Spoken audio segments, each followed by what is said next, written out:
ياسر سعد وقصائده الجميلة الغزلية التي تنشر نسيمها على الصالون.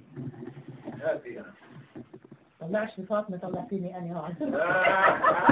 تفضل فيني أنا. بلشنا بالغيرة.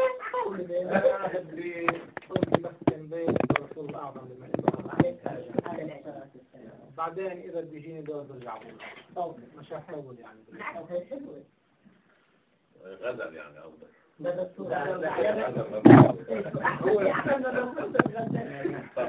أنا بالعامية بقول بدي مرة غزل بألله فطبعا قولك أنت سبحان الله من كده هو مديح والغزل هو مديح. نعم.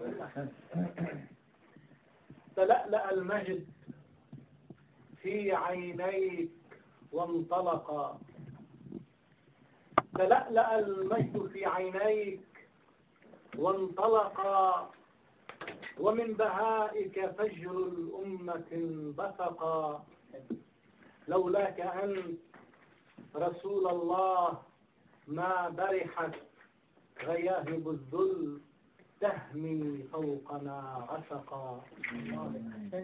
كنا وكانت أكف الجور تجبرنا أن نحمي الهام لا حلما ولا حذقا، شعارنا البغي في صحراء قاحلة نرعى السراب، وكنا أمة نزقا، للفرس سهم وللرومان أسهمهم، من آل يعرب والجلى لمن سبقا، حتى أتيت فكنت الكل في رجل، وقمت فينا حسام الحق ممتشقا، تحلحل القيد عن أكتاف أمتنا بل مزقته ومدت للعلا عنقا.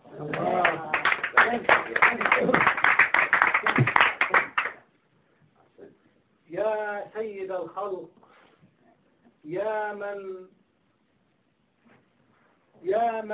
سيد الخلق، يا من نخل فكرته، يا سيد الخلق، يا من غيث فكرته